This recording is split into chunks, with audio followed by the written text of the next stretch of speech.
할렐루야. 6월 15일 목요일 새벽 기도를 시작하겠습니다. 사도신경으로 우리의 신앙을 고백하시겠습니다. 나는 전능하신 아버지 하나님 천지의 창조주를 믿습니다. 나는 그의 유일하신 아들 우리 주 예수 그리스도를 믿습니다. 그는 성령으로 잉태되어 동정녀 마리아에게서 나시고 본디오 빌라도에게 고난을 받아 십자가에 못 박혀 죽으시고 장사된 지 사흘 만에 죽은 자 가운데서 다시 살아나셨으며 하늘에 오르시어 전능하신 아버지 하나님 우편에 앉아 계시다가 거기로부터 살아있는 자와 죽은 자를 심판하러 오십니다.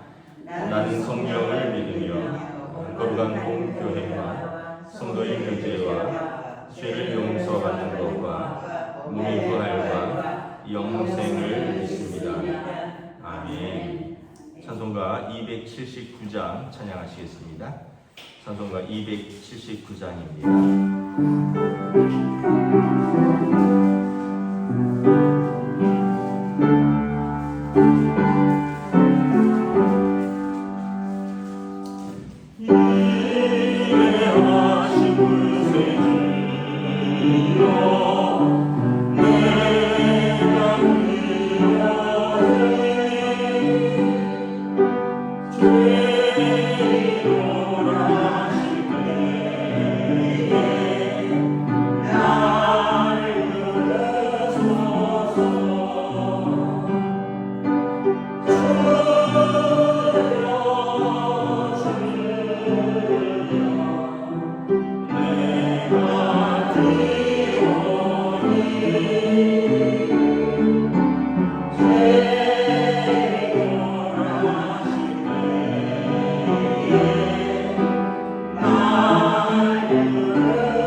11절에서 22절까지 말씀입니다. 예레미야가 4장 11절에서 22절까지 말씀입니다.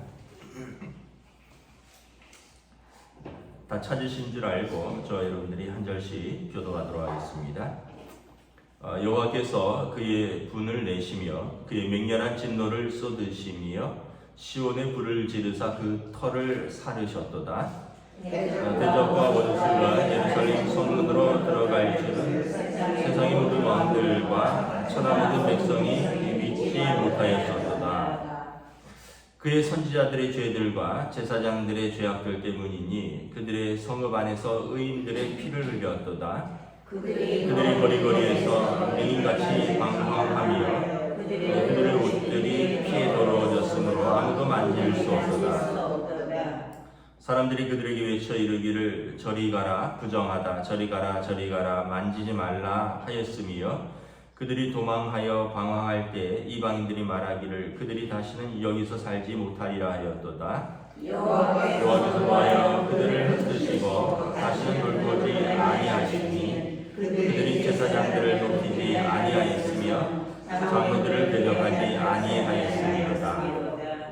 우리가 헛되이 도움을 바람으로 우리의 눈이 성하며 우리를 구원하지 못할 나라를 바라보고 바라보았도다. 그들이 우리의 걸음을 엿보니 우리가 거리마다 다닐 수 없으며 우리의 끝이 가깝고 우리의 날들이 다하였으며 우리의 종말이 이르렀도다. 우리를 뒤쫓는 자들이 하늘의 독수리들보다 빠르며 산 꼭대기까지도 뒤쫓으며 광야에서도 우리를 잡으려고 매복하였도다. 우리의 굿된 곧 여호와께서 기름 부으신 자가 그들의 함정에 빠졌으며 우리가 그를 가리켜 전에 이르기를 우리가 그의 그늘 아래에서 이방인들 중에 살겠다던 자로다. 우스 땅에 사는 딸 에돔아 즐거워할지어다. 기뻐하라 잔이 내게도 이를지니 내가 취하여 벌거벗으리라. 딸 시온하게 취하기 형벌이 다하였으니 주께서 다시는 너로 사로잡혀가지 아니하게 하시리로다. 딸 에돔아 주께서 내 죄악을 벌하시며 내 허물을 드러내시리로다. 아멘. 할렐루야.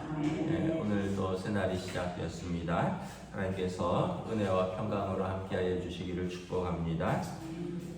오늘 말씀에 보면 이제 이스라엘이 이제 유다죠. 유다가 전쟁에서 망하고 또 성벽 예루살렘 성이 불타오르고 그 터가 다 무너진 그것을 하나님이 그들에게 맹렬한 진노를 쏟으셨다라고 말합니다. 12절에 보면 대적과 원수가 예루살렘 성문으로 들어갈 줄은 세상의 모든 왕들과 천하 모든 백성이 믿지 못하였도다. 왜냐하면 예루살렘이라는 게 평강의 성이라는 뜻이거든요. 샬롬의 성이라는 뜻입니다. 이 견고한 성, 하나님의 도성이 이 무너질 줄은 세상의 이방 왕들이 이 성을 무너뜨리고 짓밟을 줄은 유다 백성도 알지 못하였고 다른 백성들도 믿지 못하였는데 그날이 이르렀다는 것입니다. 여러 가지 죄들이 있는데 특별히 선지자들과 제사장들의 죄악을 지적을 합니다. 그의 선지자들의 죄들과 제사장들의 죄 때문이 죄악들 때문이니 그들이 성읍에서 의인들의 피를 흘렸도다. 선지자들과 제사장들이 그 이제 유다의 왕들한테 그냥 좋다 하면서 선지자 노릇을 했죠. 예레미야서에 보면 예레미야가 하나님의 말씀을 전하면서 회개하지 않으면 하나님께서 심판하신다. 그랬더니 이제 그 성과 또 예루살렘 성과 왕에게 붙어서 먹고 사는 선지자들이 예레미야의 뺨을 치면서 누가 너에게 그런 말씀을 하시더냐, 누가 너에게 그런 이상을 보이더냐 이러면서 이제 예레미야의 뺨을 치고 예레미야를 땅을 파고 구덩이에 가두고 그러면서 어떤 면에서 보면 이제 그 참 선지자들의 피를 흘렸다는 거죠. 거짓 선지자들과 제사장들이 결국 그들이 백성들을 잘못 인도했다라는 것입니다.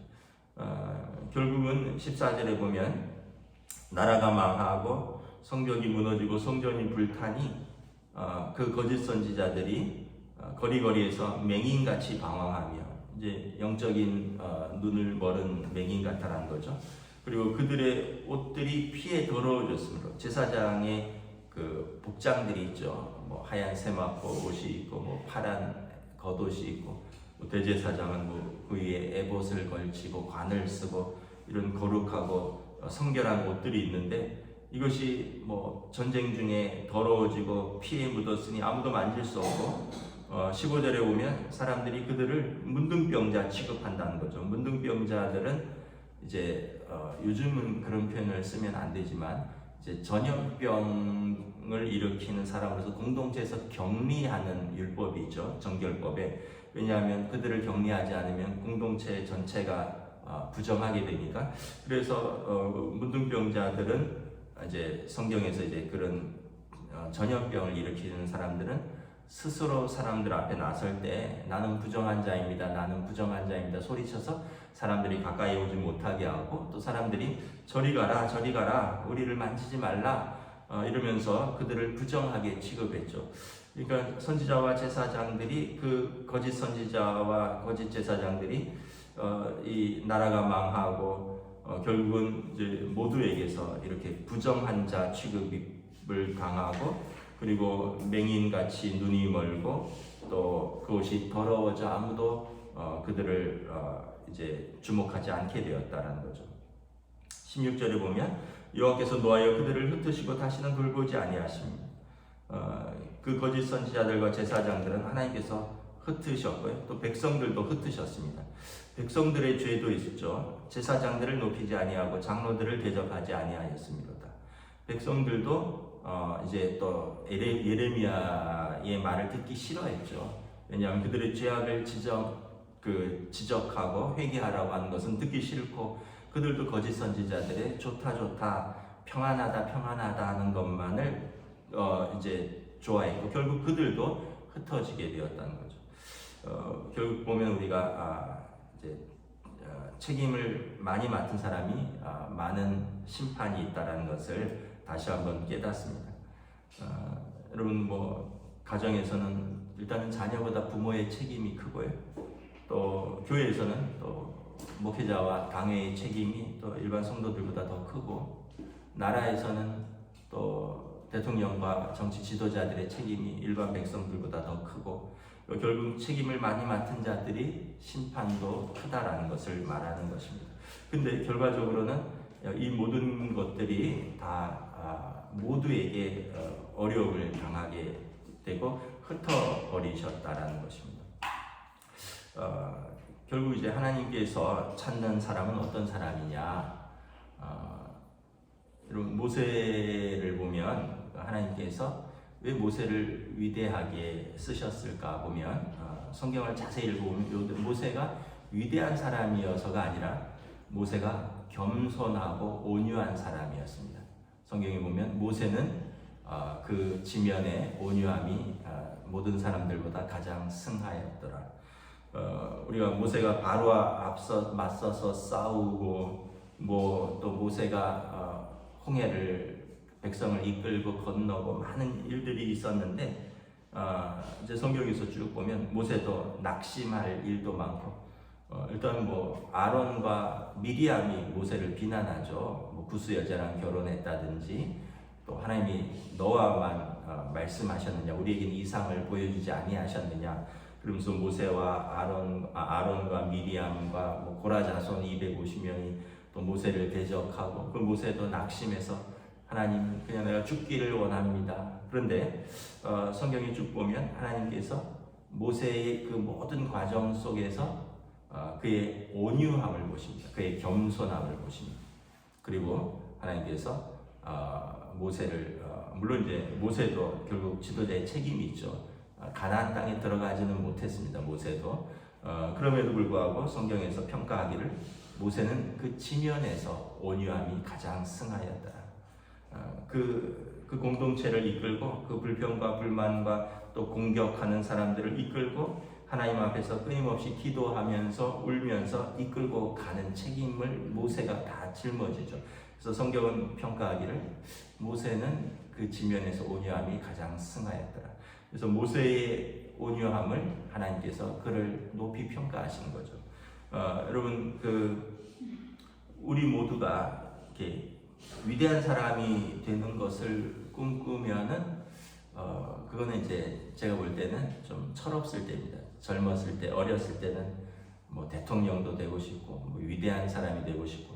근데 이제 점점 나이가 들면서 이제 우리가 깨닫는 것은 뭐냐면 하나님 앞에서 겸손한 자, 마음이 가난한 자, 하나님께서 우리의 연약함과 그 자리에 있을 수 없는 연약함과 우리의 부족함에도 불구하고 하나님이 버리지 아니하시고 붙들어 주시는 그 은혜에 감격하는 사람, 그 은혜를 아는 사람, 그냥 결국은 우리는 아무것도 할 수 없다는 것을 고백할 수밖에 없는 것이죠.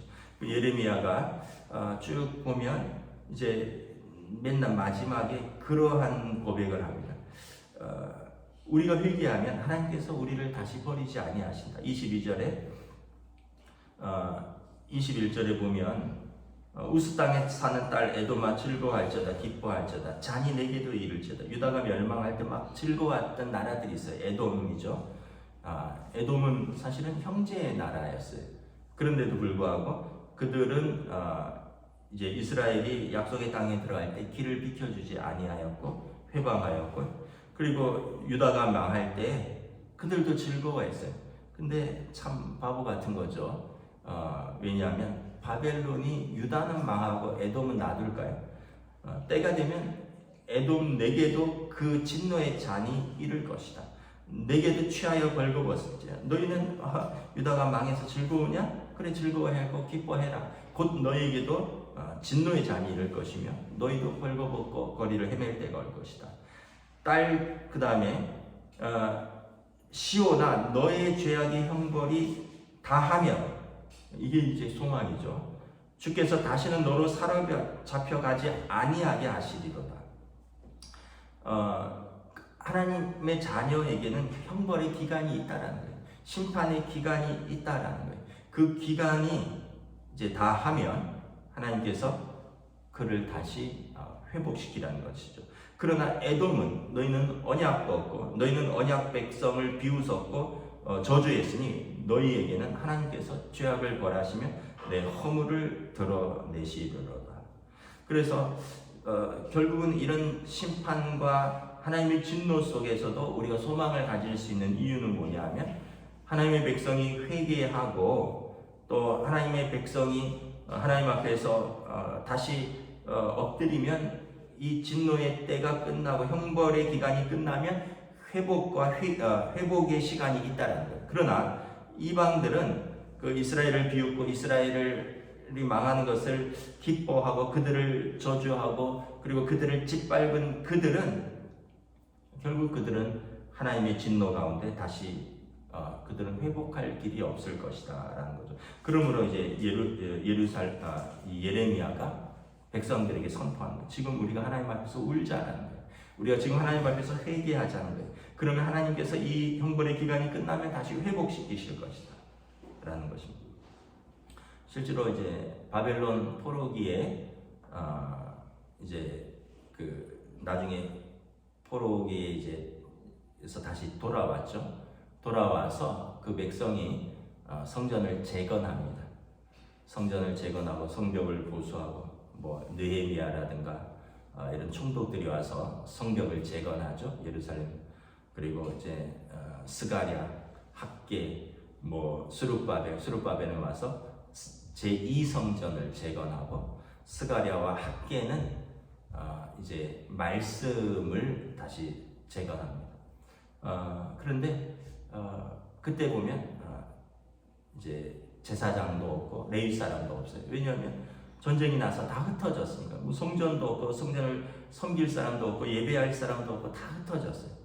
그러면서 다시 레위 사람들을 불러 모읍니다. 다시 이제 제사장들을 세웁니다. 그런데 이제 스가랴서에 보면 사탄이 하나님 앞에 참소합니다. 저 제사장들은 몹쓸 사람들입니다. 저들의 죄가 큽니다. 막 참소하죠. 근데 하나님께서 뭐라 그러십니까? 내가 안다. 그러나 그들을 불구덩이에서 건져낸 막대기라. 불에 그슬린 막대기라. 내가 저들을 그 심판의 불구덩이에서 건져낸 불에 그슬린 막대기라. 이런 표현을 씁니다. 그들의 죄도 알고 그들의 심판하신 것도 알고 그들이 불구덩이에 있었던 것도 안다. 그러나 하나님이 그들을 다시 쓰시려고 불구덩이에서 건져낸 불에 그슬린 막대기다. 사단이 결코 회방할 수 없다는 거예요. 하나님께서 다시 쓰시겠다는 거예요. 그러면서 다시 성전을 재건하고 성벽을 재건하고 그리고 이제 말씀을 재건합니다. 그러니까 하나님께서 하나님의 백성들을 버리지 않으신 거죠. 이사야서에도 보면 나무가 밑둥까지 잘렸어요. 그러나 나무가 죽은 것이 아니라 밑둥에서부터 싹이 납니다. 싹이 나고 다시 자라기 시작을 하는 거죠. 세월이 70년이 걸리지만 하나님께서 다시 보이지 않게 자라게 하신 거죠. 그러니까 여러분 예루살렘도 유다도 제사장들도 대제사장도 하나님의 백성들도 다 망한 것 같지만 하나님께서 결코 버리지 아니하셨다는 거예요. 그들이 이 불구덩이에 들어간 것 같을지라도 불구덩이에서 하나님께서 그 막대기를 끄집어내신. 그래서 사단은 계속 참소합니다. 저들이 어떻게 하나님의 백성입니까? 저들이 어떻게 하나님의 제사장입니까? 저들이 어떻게 하나님 앞에서 은혜를 입을 수 있는 자격을 가졌습니까? 근데 하나님은 그렇지 않다라는 거예요. 내가 주권자다. 내가 불구덩이에서 꺼내어 그들을 다시 쓴다. 그들은 불에 그슬린 막대기지만 내가 다시 쓰겠다라는 거죠. 여러분 이것이 예수님을 통한 은혜이죠. 저와 여러분들이 우리 하나님 앞에 설 때 여러분 우리가 하나님 앞에 설 수 있는 자격이 있는 사람이 누가 있겠습니까? 그런데 예수님 사단께서 우리를 참소합니다. 저거 어떻게 저런 자격이 있습니까? 어떻게 저가 하나님의 백성이 될 수 있습니까? 그런데 예수님께서 말씀하시죠. 그래서 내가 대가를 치르지 않았느냐. 마치 구약 성경에 사단에게 대해서 내가 불구덩이에서 꺼낸 불에 그슬린 막대기로 내가 쓰겠다 하는 것처럼 예수님께서 그래서 내가 십자가에서 그의 죄를 담당했거늘 네가 어찌 참소하느냐라는 거예요. 그래서 여러분 우리에게 희망이 있다면 우리가 하나님의 손을 놓지 않는 것입니다. 우리에게 소망이 있다면 우리가 예수 그리스도의 십자가를 붙드는 거죠. 주홍같이 붉은 죄, 진홍같이 붉은 죄를 예수님의 보혈로 깨끗이 씻어서 다시 우리를 하나님의 자녀로 세우는 것입니다. 말씀을 마치도록 하겠습니다. 예레미야서 애가가 주는 메시지는 크게 두 가지입니다. 슬퍼하고 또 회개하라는 것을 선포하고 두 번째는 슬픔과 눈물로만 끝나는 것이 아니라 소망을 던지고 우리가 하나님 앞에 서면 하나님께서 우리를 다시 세워주신다라는 소망을 선포하는 것입니다. 근데 참된 소망은 참된 슬픔과 회개 이후에 이루어진다는 것을 알 수가 있는 것입니다. 저와 여러분들의 삶에서 또 우리 가정에서 또 우리 교회에서 또 우리 나라와 민족 가운데 우리가 주님 안에서의 참된 소망이 가득할 수 있기를 우리 주님의 이름으로 축복합니다. 기도하겠습니다. 하나님의 은혜를 감사합니다. 오늘 말씀을 통하여 이 거룩한 성 시온에 이방인들이 짓밟으며 열방들이 기뻐할 것이라고 누가 생각을 했는가 한탄하고 슬퍼합니다. 특별히 또 제사장들과 선지자들의 죄에 대해서 그들이 평안하다 하며 하나님의 말씀을 올바로 선포하지 않은 거짓 선지자들의 죄를 책망합니다. 결국 그들은 부정함을 입고 또 결국은 그들은 맹인처럼 방황하게 될 것이라 말합니다. 또한 백성들은 참 선지자들에 대해서 존중하지 않고 그 말씀에 순종하지 아니하는 그 죄들을 통하여 하나님께서 결국 그 백성도 흩어버릴 것이라고 말씀합니다. 그럼에도 불구하고 이스라엘이 소망을 가지는 이유는 그들을 비웃던 열방들도 진노의 날이 피하지 못할 것이었고 결국 그 바벨론도 나라가 얼마 되지 않아서 페르시아에 의해서 멸망하는 것을 바라봅니다.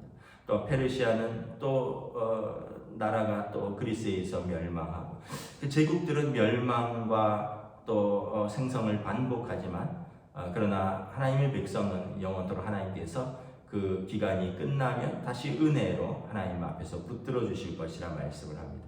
그러므로 오늘 비웃고 조롱하는 너희 열방들아 에돔아 지금 기뻐하라. 그러나 너희에게도 진노의 잔이 될 것이다. 하나님은 공의의 하나님이심을 다시 한번 선포합니다. 우리에게 또한 이런 참된 눈물과 참된 슬픔과 참된 회개가 있다면 또 우리에게 하나님께서 참된 소망과 참된 은혜를 더하실 것을 믿습니다.